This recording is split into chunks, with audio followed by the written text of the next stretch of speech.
21 सीटें हैं यहाँ बागड़ बेल्ट में, जहां जिले अगर देखेंगे हिसार, सिरसा, फतेहाबाद, भिवानी और चरखी दादरी। चरखी दादरी के रहने वाले हमारे साथ रविंद्र सिंह श्योरान है। और मैं इस इलाके में ज्यादा घूमा, मतलब मैं हिसार भी गया, सिरसा भी गया, फतेहाबाद भी गया, भिवानी भी गया। मैं चरखी दादरी नहीं जा पाया क्योंकि मुझे लगा रविंद्र सिंह श्योरान वहां है ही तो मैं वहां छोड़ सकता हूँ चरखी दादरी उनके हवाले।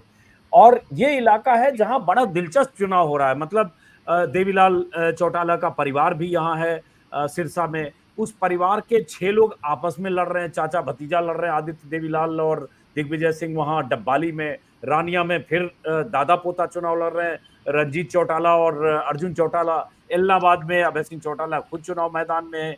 और डब्बाली में बल्कि अमित सिंह वो भी चौटाला परिवार के हैं, बल्कि 3 जो लड़ रहे हैं तीनों चौटाला परिवार के। तो ये बड़ा दिलचस्प मुकाबले के बीच एक सीट सिरसा की प्रॉपर सीट है जो गोपाल कांडा चुनाव लड़ रहे हैं। मैं वहां 2-3 दिन रहा, गोपाल कांडा वर्सेस गोकुल सेतिया। हिसार इंटरेस्टिंग है क्योंकि सावित्री जिंदल वहां निर्दलीय चुनाव मैदान में है। तो ये बड़ा भिवानी इंटरेस्टिंग है क्योंकि भिवानी जिले की एक सीट तोशाम पर बंसीलाल की जो तीसरी पीढ़ी है, पोते पोती चुनाव आपस में लड़ रहे हैं। किरण चौधरी की बेटी श्रुति और जो रणवीर महेंद्रा के बेटे अनिरुद्ध चौधरी। तो बड़ा दिलचस्प ये इलाका है। और ऑब्वियसली कहीं 40% 45% जाट भी है। और तीनों लालों का एक तरह से प्रभाव वाला क्षेत्र है, चाहे बंसी लाल हो जिनका हिसार इलाका आदमपुर वही है, चाहे चौधरी देवीलाल हो उनका यही है, चाहे भजन लाल हो। तो ये सारा जो तीनों लालों का गढ़ भी है। तो आप ही से शुरू करते हैं क्योंकि आप हिसार और उस तरफ सिरसा की तरफ गए भी थे रविंद्र श्योरान। और आंकड़े 2019 में 8 सीटें बीजेपी को मिली थी, 4 कांग्रेस, जेजेपी 5। एक जेजेपी फैक्टर भी है, सही बात है, एक जेजेपी फैक्टर भी है जहां जेजेपी को कामयाबी मिली। दुष्यंत चौटाला को 5 सीटें पिछली बार मिल गई थी। रविंद्र सिंह श्योरान, ये दादरी बारना से अगर शुरू करेंगे तो दोनों पर कांग्रेस वेज है, दादरी में भी और बारना में भी। और लोहारू काफी टफ फाइट है। ये 6 महीने वाले यहाँ पर चुनाव लड़ रहे हैं, तो 6 महीने में सरकार गिराते हैं जेपी दलाल। भवानी खेड़ा में भी टफ फाइट है, लेकिन कल के बाद सुनने में आ रहा है कि जो रैली हुई है प्रियंका गांधी की, उससे कुछ बेनिफिट मिला है प्रदीप नरवाल को। और जी, तो शाम में कुछ कहना बड़ा मुश्किल है, लेकिन टफ फाइट है सर, और बड़ा इंटरेस्टिंग भी है। असल में बड़ी रोचक जो फाइट जिसको कहते हैं वो यहीं पर है, क्योंकि लोगों को बड़ी कंफ्यूजन है कि बंसीलाल के परिवार को ही वोट डाल रहे हैं। कुछ लोग जो बंसीलाल के खिलाफ थे उनको भी उनके परिवार को ही डालना पड़ रहा है। कांग्रेस में भी वही है, बीजेपी में भी वही लोग हैं, तो इसलिए वो चूज कर पा नहीं रहे। लेकिन वहां पर जो लोग जिनसे बातचीत हुई है उनका कहना है कि संभावना ज्यादा है कि कांग्रेस यहाँ पर जीत जाए, लेकिन कहना मुश्किल है क्योंकि लड़की हैं वो, वहाँ की श्रुति रहने वाली, और थोड़ा सा एक सिंपैथेटिक भी लोग होते हैं। तो और किरण चौधरी लगातार 4 बार जीती हैं इलाके में। उन्होंने हुडा सरकार के समय काफी काम भी करवाया, मंत्री थी, बहुत लोगों ने बताया काम भी करवाया है। तो इसलिए कुछ भी कहना इसके बारे में पॉसिबल नहीं है। और ये 5 सीटें हो गई सर, इसके आगे नहीं, भिवानी में जहां कॉमरेड, हाँ सॉरी, भिवानी में कॉमरेड है। अच्छा, कॉमरेड वहां पर स्थिति क्या है सर? वहां पर स्थिति ग्रामीण इलाकों में कॉमरेड की पोजीशन अच्छी है, और वहाँ एक आम आदमी पार्टी का भी एक कैंडिडेट शायद हैं जो मजबूती से लड़ रही है, महिला है शायद भिवानी में, नाम मुझे ध्यान नहीं आ रहा। मुकाबला कांग्रेस और इन्हीं के बीच है, घनश्याम सराफ के बीच। और घनश्याम सराफ 3 बार के एमएलए हैं। लोगों का विरोध तो है उनके प्रति, लोगों को उस तरीके से हाथों हाथ तो नहीं ले रहे जैसे पहले लेते थे, उनका इनकम्बेंसी तो है। लेकिन अगर जाति का समीकरण वहां, क्योंकि शहरी काफी बड़ा शहर है, और एक कैंडिडेट जो कांग्रेस पार्टी के थे वो लड़ रहे हैं, लेकिन वो कांग्रेस को फायदा कर रहे हैं, इंडिपेंडेंट लड़ रहे हैं वो अभिजीत वो, लेकिन उससे उनके लड़ने से कांग्रेस को बेनिफिट हो रहा है, क्योंकि उनके खिलाफ के जो वो राजपूत हैं, राजपूत मतदाता उनके साथ चले जाएंगे, जो माना जाते हैं कांग्रेस पार्टी का वोट नहीं है, बीजेपी का वोट है, तो वो कांग्रेस को शायद बेनिफिट मिल जाए। तो ये भी इंटरेस्टिंग है फाइट यहाँ पर देखने में।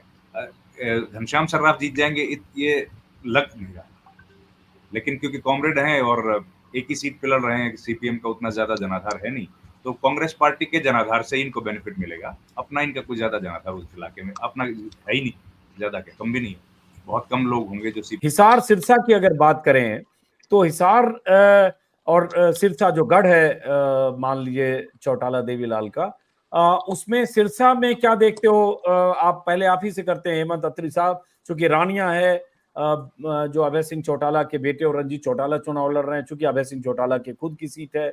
डब्बाली है जो परिवार के 3 लोग चुनाव लड़ रहे हैं, और गोपाल कांडा, और इनफैक्ट पड़ोस में फिर माफ करें सिरसा के अलावा हिसार, जहां सावित्री जिंदल।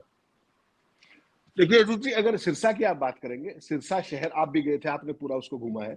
वहां के जो रिपोर्ट आई, फीडबैक जो मैंने लिया आपसे चर्चा करने से पहले, कालावाली में कांग्रेस को एज है, एलनाबाद और रानिया में आईएनएलडी को एज है, क्लियर जो बताया गया है। वहां पर कितना है वो एक मार्जिन का वो हो सकता है, लेकिन एज है उनको। सिरसा के अंदर कांग्रेस को एज है। और उसके बाद आपने कौन सी सीट सिरसा के अंदर बताई? एक सेकंड, इसमें है नहीं, डब्बाली, रानिया और एलनाबाद। डबवाली में भी कांग्रेस वर्सेस आईएनएलडी का मुकाबला है, बीजेपी मुकाबले में नहीं है वहां पर। और वहां जो एज है वो जो केवी सिंह के बेटे हैं उनको वहां पर एज बताई गई है। ये स्थिति है। तो वहां पर 2 इनेलो है, 2 सीटों पर इनेलो है क्लियर, रानिया और इस पे। और यहाँ पर मुकाबले में है डबवाली के अंदर कालावाली और सिरसा कांग्रेस को क्लियर है। ये सिरसा की जिले की बात करें। और उसके बाद अगर हम हिसार बात करें, सावित्री जिंदल की सीट है, भव्य बिश्नोई की सीट है आदमपुर। जी। अगर आप अजीत जी हिसार की बात करेंगे तो हिसार में मुकाबला जो है, कैप्टन अभिमन्यु की सीट है जी, बीजेपी का जो कैंडिडेट है हिसार के अंदर वो रेस में नहीं है। मुकाबला वहां पर कांग्रेस वर्सेस सावित्री जिंदल का है। सावित्री जिंदल को क्लियर एज है एज पर रिपोर्ट्स। आप भी शायद गए थे हिसार के अंदर, इफ आई रिकलेक्ट। आदमपुर के अंदर सबसे बड़ा उल्टफेर हो सकता है इस चुनाव का, और लंबे अरसे का जो इसमें यहाँ पर जो था, आपने देखा वो तमाम खाली कुर्सियों की चीज, जो विरोध की चीज कई गांव के अंदर, तो यहाँ पर बड़ा उलटफेर हो सकता है। और दूसरी बात यह है, अगर आप माहौल की बात करें प्लस कास्ट कॉम्बिनेशन की बात करें, तो जो अपने चंद्र प्रकाश हैं, although he is a retired IAS और प्रमोटी थे वो तमाम, रामजी लाल के भतीजे हैं। एक तो वो लिगेसी है रामजी लाल वाली, वो जो चौधरी बंजनाल के साथ बहुत पारिवारिक संबंध उनके रहे। रामजी लाल जी के मेंबर राज्यसभा होते थे, उन्हीं के भतीजे हैं। फिर एचसीएस से प्रमोटी होते हुए नॉमिनेट हुए, फिर आईएएस हुए, वो सारी चीजें हुई। एक तो यहाँ का कास्ट कॉम्बिनेशन, दूसरा वहां बिश्नोई वोट डोमिनेट जरूर करते आए हैं, लेकिन आप संख्या की बात करेंगे तो संख्या ओवरऑल ओबीसी की, जो चंद्र प्रकाश जिसको रिप्रेजेंट करते हैं, ओवरऑल कांग्रेस के प्रति माहौल, और बिश्नोई परिवार की नॉन एक्सेसिबिलिटी, ना वो किसी का फोन उठाते, ना कोई लंबी चौड़ी वो है। तो इस बार मुझे लगता है कि इस पूरे चुनाव का अगर कोई सबसे बड़ा उलटफेर हो सकता है तो वो आदमपुर के अंदर हो सकता है। बहुत ही टफ मुकाबला है। आपने नारनौंद की बात की, नारनौंद के अंदर भी सेम सिचुएशन है, और मुझे लगता है कि वहां पर कांग्रेस के जस्सी पेटवाड़ को क्लियर एज है आज की तारीख में। और उसका कारण सबसे बड़ा है किसान आंदोलन, और कोई कारण नहीं वहां पर। नारनौंद की अगर आप बात करेंगे, उकलाना के अंदर जो कांग्रेस की स्थिति मजबूत बताई थी, अभी लेटेस्ट, सॉरी मैं आज सुबह उसकी नहीं ले पाया रिपोर्ट, लेकिन इनिशियली उकलाना में कांग्रेस की रिपोर्ट मजबूत थी। अब यही सवाल आपसे शिवराम साहब, 3 जिले हिसार, सिरसा और फतेहाबाद, और बैकग्राउंड तो हम लोग बात कर ही चुके। ये देखिए ना सर, सिरसा तो बीजेपी लड़ ही नहीं रही। हाँ, सिरसा की 5 सीटों पर तो बीजेपी नहीं है ना सर। सिरसा की 5 सीटों पर तो बीजेपी ने आउटसोर्स कर दिया अपनी पार्टी को। वहां पर तो आईएनएलडी को या तो दे दिया है, या गोपाल कांडा वहां से विड्रॉ कर लिया कैंडिडेट। तो आप तो ये माने कि 85 सीट्स पर बीजेपी चुनाव मैदान में है। उन 5 सीटों को छोड़ दीजिए, और बचा क्या? हिसार। अब बीजेपी के लिहाज से तो सिरसा है नहीं, वहां तो कॉन्टेस्ट या तो कांग्रेस वर्सेस आईएनएलडी है, या फिर कांग्रेस वर्सेस गोपाल कांडा है, बीजेपी नहीं है। और 2 बिल्कुल जो इन्होंने भाई साहब ने बताया कि कालावाली और डब्बावाली, ये सीटें क्लियर हैं। इन सीटों में कांग्रेस को काफी एज है। शिशपाल केहरवाल हैं कालावाली से, और अमित सिहागे यहाँ से। नहीं, कालावाली में तो लोग बोल रहे हैं कि एज है, रिजर्व सीट है जो शिशपाल केहरवाल को, और लेकिन डब्बाली मतलब किसको देख रहे हो डब्बाली में आप? नहीं, डब्बाली में बहुत कॉन्टेस्ट तो नहीं है सर, कांग्रेस के लिए ही है। अमित सिहाग, हाँ जी। वहां तो क्योंकि एक असल में बीजेपी तो चौथे नंबर पे है ना सर वहां।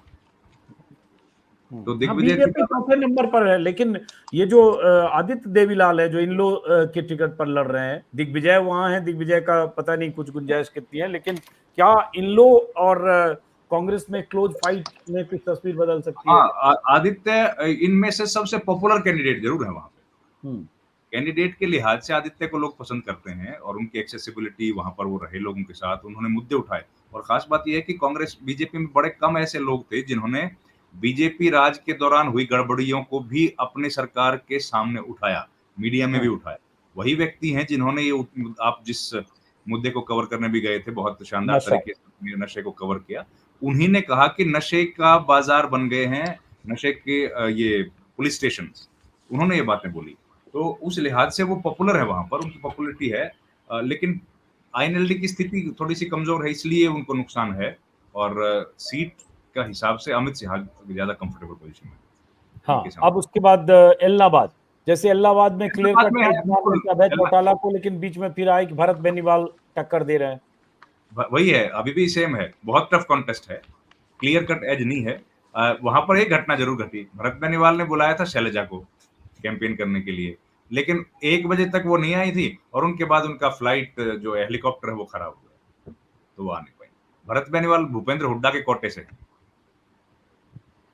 तो नहीं तो इसमें आप कोई कॉन्स्पिरेसी थ्योरी देख रहे हो? नहीं, मैंने तो 3 फैक्ट्स रखे हैं सर सामने। हाँ, भाई वो आने वाले बिटवीन द लाइंस वो कर ले, बिटवीन द वो आने लाइंस वाली वो कर ले। भाई भरत सिंह बेनीवाल भूपेंद्र हुड्डा कोटे से हैं, उन्होंने कुमारी शैलजा को बुलाया, उन्होंने टाइम दे दिया, आने वाली थी, लेकिन फिर वो हेलीकॉप्टर में कुछ गड़बड़ आ गई, तकनीकी खराबी थी, 1 बजे का समय था, नहीं आ पाई। ये इसलिए इंटरेस्टिंग है वहां का इलेक्शन ना, इलाहाबाद का। हाँ, चलिए अब वहां से तो दो जो कंक्लूजन, उसके बाद आएंगे, चूंकि लंबा वीडियो भी हो रहा है। भव्य बिश्नोई वाली जगह पर जैसे कुछ बात हेमंत अत्री ने कही, चंद्र प्रकाश वाला टफ फाइट, या जस्सी पेटवाड़ वाली सीट जो है नारनौद वाली, उसको लेकर भी दो राय है। बहुत लोग मानते हैं कि शुरू में जस्सी का माहौल बना था, लेकिन बाद में कैप्टन अभिमन्यु का एज है। कुछ लोग मानते हैं कि नहीं, आज फिर कैप्टन अभिमन्यु पर भारी है। वहां क्या लग रहा है, दोनों सीट, भव्य बिश्नोई की सीट, आदमपुर और नारनौद? जस्सी पेटवाड़ को एज है, मुझे भी यही लगता है। वहां पर कैप्टन अभिमन्यु ने बड़ी कोशिश की है रिकवर करने की, लेकिन उनका बीजेपी के खिलाफ लोगों का गुस्सा तो है। दूसरा, कैप्टन का जब वो मंत्री थे तो व्यवहार, अब कई लोगों ने मुझे बताया जब मैं वहां गया बड़ा इंटरेस्टिंगली, कि जब हम लोग चंडीगढ़ जाते थे कैप्टन से मिलने के लिए, मंत्री थे, तो पूछते थे क्या करने आए हो, बोले जी बस आपसे मिलने आ गए। बोले मिलने क्या करने क्यों आए हो, मैं कोई बीमार थोड़ी हूँ। इस तरह का उन्होंने बातचीत लोगों से की, तो गुस्सा है लोगों में उन बातों को लेके। और क्योंकि वहां के विधायक रहे हैं, और इसलिए वो शायद सीट बदलना चाहते थे, लेकिन बदलने दिया नहीं पार्टी ने उनको। तो मुझे लगता है जस्सी को वहां पर एज है, पॉपुलर कैंडिडेट हैं, और यंग हैं, काफी लोगों में घूमे हैं, व्यक्तिगत तौर पर अपने उन्होंने अच्छे ताल्लुकात बनाए। और मुझे लगता है ये सीट ऐसी है सर, जिसमें ना लीडरशिप को उन्होंने चैलेंज किया कि हमको टिकट नहीं देंगे तो पार्टी का लॉस होगा, और बीजेपी ने, कांग्रेस ने उस चैलेंज के सामने एक्सेप्ट करके उस बात को और उनको टिकट दे दिया। नहीं तो ये सीट तो शैलजा के खाते में चली गई थी लगभग, उन्होंने घोषित भी कर दिया था। और चंद्र प्रकाश का खास बात यह है कि वो पहले कैंडिडेट हैं जो ओबीसी समुदाय से हैं, और आदमपुर से चुनाव लड़ रहे हैं भव्य बिश्नोई या बिश्नोई परिवार के खिलाफ, इसलिए फाइट और थोड़ी सी कड़ी हो गई। और लोकसभा में वो वहां से हार गई थी बीजेपी, तो इसलिए भी दिक्कत है भव्य बिश्नोई को। एक्सेसिबिलिटी का इशू बिल्कुल सही रेज किया है, ये तमाम चीजें ऐसी हैं जो भव्य को उस लड़ाई में फंसा रही हैं। और ये इलेक्शन का लाडवा जितना ही इंटरेस्टिंग मामला है, अगर लाडवा में उलटफेर होता है तो यहाँ पर भी उलटफेर होने की संभावना है, यहाँ से भी हम लोगों को सरप्राइज देखने को मिल सकता है। और देखिए 67 में पहला चुनाव चौधरी भजनलाल ने लड़ा, तब से लेके आज तक उन्हीं का परिवार यहाँ से चुनाव लड़ रहा है। तो यहाँ अगर डेवलपमेंट हुई है तो भी क्रेडिट उन्हीं को जाएगा, और अगर नहीं हुई है, पिछड़ापन है, तो भी उसका जिम्मेदार यही परिवार है। दूसरा तो कोई आया ही नहीं आज तक। केवल 1-2 लोकसभा चुनाव में बीजेपी या भजनलाल परिवार जिस पार्टी में है वो पार्टी वहां से हारी है, बाकी तो हर बार वहां से चुनाव जीतने में कामयाब रहे, चाहे कोई भी विधानसभा का चुनाव हो या लोकसभा का। तो बहुत मजबूत फाइट है, कड़ी फाइट है। और शुरू में लग रहा था कि भव्य को एज है, लेकिन अब धीरे धीरे वो एज खत्म होता दिख रहा है, और कड़ी फाइट में फंस गए कि इनके वहां पर होंगे। तो अच्छा, जुलाना, ये जुलाना, उचाना, नरवाना, सफीदों, जींद में से नरवाना की सीट जो है यहाँ पर आईएनएलडी थोड़ी सी स्ट्रॉन्ग, विद्या रानी वहां कैंडिडेट, और उनका मुकाबला यहाँ पे है। नरवाना का बीजेपी का कैंडिडेट थोड़ा वीक है, क्योंकि बाहर का कैंडिडेट है, यहाँ के हैं नहीं, वो शाहबाद से उनको भेजा गया है, कृष्ण बेदी को। कांग्रेस के साथ इनका मुकाबला है नरवाना में। और बाकी सीट पे जुलाना, उचाना, सफीदों, जींद, इन सीटों पे मेरे ख्याल से कांग्रेस पार्टी लीड में है, सब जगह पे कांग्रेस को ही ज्यादा लीड है। और जुलाना में धीरे धीरे कह रहे हैं कि क्लोज कॉन्टेस्ट हुआ है, पर मुझे लगता है कि जीत जाएंगे विनेश फोगाट को, का दिक्कत नहीं है। उचाना में तो जीत ही जाएंगे। जुलाना में कल था तो प्रियंका गांधी की सभा थी, दीपेंद्र हुड्डा भी थे, अनाज मंडी जुलाना में। भीड़ बहुत जबरदस्त किसी विधानसभा में आमतौर पर। और मुझे लगता है कि क्लोज कॉन्टेस्ट में एक सुरेंद्र लाठर फैक्टर डाल के एक कोशिश की गई कि जाट वोट बटे, चूंकि सुरेंद्र लाठर जीएसटी में कमिश्नर थे, एन वक्त पे उन्होंने नौकरी छोड़ी, बीजेपी में रहे, एन वक्त पे बीजेपी से आईएनएलडी आ गए, उसके पहले उनको टिकट का भरोसा दिया गया होगा, तभी वीआरएस पूरा हुआ और उसके बाद वो बीजेपी में आए। लेकिन फिर बीजेपी को लगा होगा कि जाट वोट बीजेपी को नहीं जाएगा, इसलिए बीजेपी ने टिकट नहीं दिया, वो बैरागी साहब वहां आ गए। तो कोशिश की जा रही है, लेकिन मुझे लगता है आखिर होते होते वो जुलाना की बेटी, जुलाना की बहू वाला फैक्टर होगा और बड़ा तबका उधर जाएगा। अगर वो हिला कि जाट वोट टूटा और लाठर को गया, तभी कुछ तस्वीर बदलेगी, मुझे लगता है। देखिए, हम लोग सब जो शुरू से बात करते रहे ना, ये उसका एक जीवंत एग्जाम्पल है जुलाना, कि डायरेक्टली अगर बीजेपी वहां कॉन्टेस्ट नहीं कर पा रही है तो अपने प्रॉक्सी के थ्रू वहां कॉन्टेस्ट करने की कोशिश कर रही है, जो हम लोगों ने कई बार जिक्र भी किया है। तो सुरेंद्र लाठर को तो अब देखिए, इन्होंने जिस दिन रिजाइन किया अपने ऑफिस से, उस दिन इनके ठीक 20 साल पूरे हुए थे। उसी दिन, उससे अगले दिन इन्होंने रिजाइन कर दिया और 1-2 दिन में इनका रेजिग्नेशन एक्सेप्ट हो गया और अगले दिन सवेरे जाके इन्होंने मनोहर लाल खट्टर की हाजिरी में ज्वाइन कर ली बीजेपी। और उसके बाद इनको बीजेपी से टिकट नहीं मिली तो रातों रात इनको टिकट मिल गई आईएनएलडी से। अब ये तमाम बातें जो है, इनको अगर डॉट्स को कनेक्ट करेगा तो किसी को भी समझ आएगी कहानी क्या है, इनको वहां पर क्यों उस सीट से चुनाव लड़ाया जा रहा है। तो इसीलिए यही रीजन है, इसके अलावा कोई कारण नहीं है। और इसलिए ये बात लाठरों के उस इलाके में काफी गांव है, वहां से एक व्यक्ति जो लाठर है वो यूपी की पॉलिटिक्स भी करते हैं, समाजवादी पार्टी की मजबूत पॉलिटिक्स करते हैं। तो ये बात पहले से ही उस इलाके में लोगों के जानकारी में थी कि इस तरह का होने वाला है और लोग उसके लिए मेंटली प्रिपेयर्ड भी हैं। तो ये माहौल इसीलिए उनका कद बढ़ाने की कोशिश की जा रही है और उसमें पूरा बीजेपी का अमला जमला भी शामिल है। लेकिन कोई ज्यादा उनको वोट मिलेंगे इस बात की संभावना कम है, क्योंकि खाली अकेले वो जाट तो है नहीं जो इस इलाके में चुनाव लड़ रहे हैं आईएनएलडी की तरफ से, वहां तो बहुत सारे लड़ रहे हैं। तो इनका स्ट्रॉन्ग इतना बेस एकदम कैसे बन जाएगा? ये तो रहे नहीं वहां पे कोई, इन्होंने जनता के लिए काम किया, ऐसा तो नहीं है। लेकिन क्योंकि माहौल, वो सीट हॉट है, इसलिए इनको वहां भेजा गया और इसीलिए वो चुनाव मैदान में अभी लड़ते हुए उस तरीके से मीडिया के माध्यम से दिख रहे हैं। और मुझे लगता है कि सीट विनेश फोगाट जीत जाएंगी। उचाना में ब्रिजेंद्र सिंह जीत जाएंगे, कोई ज्यादा मुकाबला नहीं है।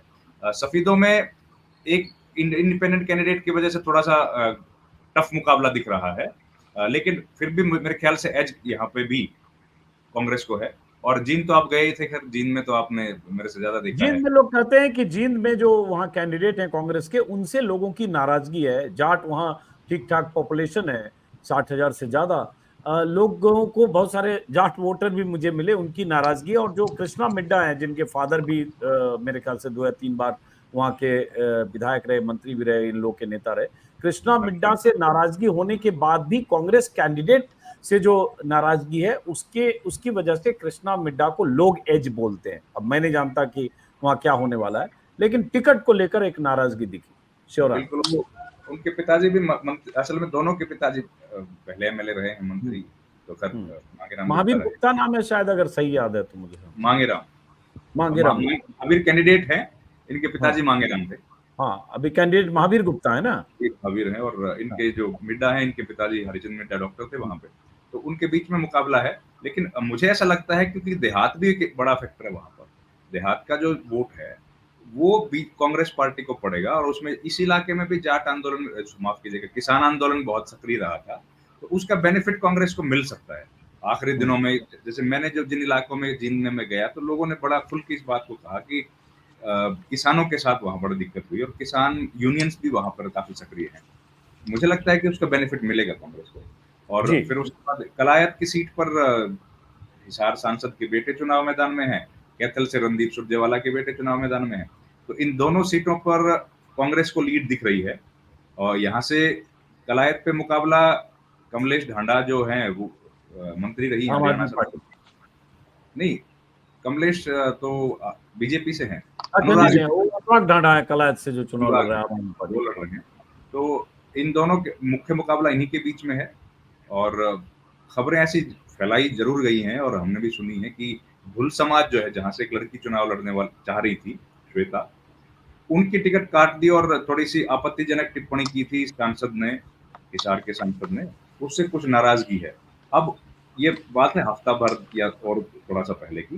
तो अभी अब अभी लेकिन ओवरऑल 2019 के आंकड़े देखें, 9 सीटों में से 3 बीजेपी को गई थी, कांग्रेस को 1 मिली थी, लेकिन जेजेपी को जींद में ही 5 में से 3 सीटें जेजेपी को मिल गई थी, जिसमें जुलाना भी अमरजीत ढांडा जेजेपी के ही विधायक है। तो ओवरऑल आपको यहाँ क्या बदलता हुआ दिख रहा है? ये जेजेपी वाली सीट्स में ज्यादा आंकड़ा कांग्रेस का बढ़ेगा, ये जेजेपी वाली सीट शिफ्ट हो जाएंगे कांग्रेस को। हेमंत अत्री साहब। अजीत जी बिल्कुल, इसमें जो सारी जितनी सीटें बताई मोटा मोटा सारा आकलन वही है। जो जेजेपी की 4 सीट जो है वो शून्य हो जाएंगी यहाँ पर, और वो इवनली भी बढ़ सकती है, डिपेंड करेगा कि समीकरण क्या है। जींद जो है पर्टिकुलरली, जींद का जो आप जिसके आपने बात की, जुलाना, सफेद और ये सारा, ये ट्रेडिशनली कहीं ना कहीं चौधरी देवीलाल का, उसके बाद चौटाला साहब का, फिर जेजेपी का वो एक स्ट्रॉन्ग होल्ड। 2009 में जींद की 5 सीटें लोकदल की थी, 2014 में भी 5 में से 4 लोकदल की थी, 2019 में 3 जेजेपी जीत गई क्योंकि वही वोट इधर आ गया। और 2009 में आप देखिए हरियाणा में कांग्रेस रिपीट हुई थी एक तरीके से, ऑल्दो विद माइनॉरिटी, 67 सीट आई और तब भी जींद की 5 सीट लोकदल जीत गया। तो वो कुछ कारण है, तो उनकी रूट्स वहां पर कुछ और तरीके की हैं। इस बार अगर कांग्रेस पार्टी को उधर कोई उम्मीद है, नंबर 1 जुलाना में उम्मीद है, हालांकि सीट टाइट है, जो अपनी कई बार बात भी हुई है, लेकिन अल्टीमेटली जो सेलिब्रिटी क्वोशिएंट है, प्लस बेटी है, प्लस संघर्षशील है, वहां की बहू है, तमाम, मतलब एक उनको ये पता है कि कल को अगर ये जीतती है, कांग्रेस की सरकार बनती है, तो ये मंत्री भी बन सकती है। तो वो एक जो सत्ता की कहीं ना कहीं चाशनी भी दिखती है, लोग समझदार हो गए। और जुलाना आपने घूम के देखा, काफी पिछड़ा एरिया है उस तरीके से, क्योंकि हमेशा से विपक्ष में ही बैठे रहते हैं, तो फिर क्या होगा बताइए। तो उस सारी चीज को लेकर के मुझे लगता है कि अल्टीमेटली, मार्जिन की मैं नहीं कह सकता, लेकिन मुझे लगता है कि ये जीत जाएंगी, जो अपने क्या नाम है विनेश, और ये आज तक के इतिहास में केवल चौथी जीत होगी, ज्यादा बड़ी जीत होगी, तो अगर इतिहास के हिसाब से देखेंगे आप। बिल्कुल। उचाना के अंदर चूंकि दुष्यंत चौटाला बेशक बहुत ही बुरी स्थिति में है, जमानत बचा पाएंगे नहीं बचा पाएंगे वो है, लेकिन एक चीज आपको हमेशा ध्यान रखना पड़ेगा, इस एरिया के अंदर भी बीजेपी के प्रति बहुत ज्यादा विरोध है, किसान आंदोलन के कारण बहुत ही ज्यादा। उसके बावजूद भी जो देवेंद्र चुनाव लड़ रहे हैं वहां पर, वो ठीक ठाक वोट ले सकते हैं, क्योंकि वोटों का डिस्ट्रीब्यूशन जो उस पूरे स्कीम ऑफ थिंग्स में आता है, हार तो जाएंगे, लेकिन उनका जो प्रदर्शन है बीजेपी का, जो इस बेल्ट में अदरवाइज रहने वाला, उससे बनिस्बत वो ठीक रहेगा। अब केवल ये है कि देवेंद्र नंबर 2 पे आते हैं, दुष्यंत नंबर 2 पे आते हैं, उचाना की जो आपने बात की। उसके अलावा उचाना में कुछ ऐसे लोग भी मिले जो बृजेंद्र सिंह से भी नाराज हैं कि जब किसान आंदोलन चल रहा था तब तो बाप बेटे चौधरी वीरेंद्र सिंह, बृजेंद्र सिंह बीजेपी में थे, तो अब ये इधर है, तो ये, लेकिन अब वो नाराजगी वोटिंग तक कायम रहती है कि नहीं, वो देखने की बात। और निर्दलीय वहां एक तीसरा कौन जरूर बना रहा है। जी नरवाना के अंदर आईएनएलडी भी अच्छी फाइट में है, आईएनएलडी काफी अच्छी फाइट में है वहां पर नरवाना के अंदर। इस तरीके से सफेदों मुझे लगता है कांग्रेस जीत जाएगी, क्योंकि जो ये राम कुमार गौतम के जो बयानबाजी जिस तरीके की हुई, और वहां के लोगों को हर्ट करने की, फिर वो बाहरी की टैग और वो सारी चीजें, सफेदों मुझे लगता है कांग्रेस इस बार निकल सकती है। जींद आपने ठीक कहा, उन सारे हालात के अंदर, हालांकि अगर अर्बन में भी देखेंगे तो ठीक ठाक रूरल वोट्स है, अर्बन के अंदर भी जिनको हम जाट वोट्स कहते हैं, उसके बावजूद भी जो स्थितियां हैं, जो व्यवहार की बात है, लोक व्यवहार की बात है, सारी चीजें हैं सिटी की अगर देखेंगे, वैसे तो देखिए फाइट लगती है मुझे तो, जो वहां का फीडबैक है जींद का, लेकिन वहां उस सीट की जो हिस्ट्री है, प्लस इनका जो व्यवहार और उस तरीके का रहा है, महावीर गुप्ता से ज्यादा बेहतर व्यवहार इनका है वहां पर, वहां के लोकल के हिसाब से, तो एच बीजेपी को मैं आज भी मानता हूं वहां पर जींद के अंदर। फिर आपने गुगला की बात की, गुगला में कांग्रेस लीड में है, कलायत को जेपी ने खुद खराब किया है, जो जिनका बेटा चुनाव लड़ रहा है, उन्होंने उनका बड़बोलापन और वो लातबाजी और तमाम तरह की लफाजी, जिस तरीके के हल्के महिलाओं के प्रति शब्द, ये सीट आसान हो सकती थी, लेकिन जेपी के व्यवहार ने इसको कठिन कर दिया कांग्रेस के लिए। लेकिन फिर भी मैं कहूंगा हल्का फुल्का एज माहौल के कारण, जो ओवरऑल एक माहौल प्रिवेलेंट है, उसमें फ्लोटिंग वोट 2-4% का जो आप समझते हैं सारी चीजें, इनिशियल एज उनको हो सकता है। पुंडरी के अंदर जो है स्थिति बहुत ज्यादा क्लियर मुझे नहीं लगती पर्सनली, पुंडरी में चुनाव फ्लूइड है अभी, कैथल का चुनाव क्लियर है। ये जो अब क्या तक क्लियर है कैथल का, वहां सूरजेवाला के बेटे चुनाव कैथल में चुनाव बिल्कुल स्मूथ है, और जो अपना ये गुज्जर है, इनका चुनाव नहीं उठ पा रहा, और मुझे लगता है कि वो जो रणदीप के बेटे हैं वो अच्छे मार्जिन से चुनाव, आदित्य सुरजेवाला, वो बेहतर मार्जिन से चुनाव जीत रहे हैं, अच्छे मार्जिन से। तो इसमें जैसे अब हम टोटल नंबर अगर समझें, बार बार वही करो, 9 सीटें अगर इस बागर बेल्ट में है, तो पिछली बार बीजेपी 3, यहाँ कहानी उस पर अटकी है कि जेजेपी 4 में से अगर 0 होती है तो वो किधर जाता है, और क्या इसमें बीएसपी और इन लोग गठबंधन को या जेजेपी और उस गठबंधन को कुछ हासिल हो पाता है क्या? अजीत जी, एक हेमंत, बहुत ही रोचक, आपको याद होगा एक रोचक स्थिति अपनी जब आपके पास बैठे थे छत पे, उसमें डिस्कस भी हुआ था अपना कि अगर अभय सिंह आ जाते उचाना के अंदर तो कहानी बदल जाती, लेकिन अभय सिंह तो नहीं आए। तो अब तो मुकाबला वही रह गया जो आपके सामने दिख रहे हैं, और वो चुनाव नहीं बन पाया जैसे कि हम उम्मीद कर रहे थे। अभय सिंह आते तो एकदम चुनाव अलग होता, फिर ब्रजेंद्र सिंह कोई पसीने आते और दुष्यंत की तो कहानी खत्म हो जाती। तो वो चीज तो अब नहीं हो पाई। लेकिन जो ये 4 सीट जो है बटनी है, इसमें मुझे लगता है इसमें से क्योंकि जुलाना भी आने की उम्मीद हो गई है, सफीदों भी आने की उम्मीद है, कैथल भी आ रही है, तो मुझे लगता है इन 4 में से जो आपने बात की कि जो इनकी घटेंगी, वो कहीं ना कहीं उधर जा कांग्रेस को 1-2 सीटों का यहाँ पर फायदा होगा, और 1 सीट का फायदा इनको भी हो सकता है अगर ट्रायंगुलर फाइट में जो वो कलायत वाली जो बात हम कर रहे हैं, उस तरह की स्थिति वहां भी हो सकती है।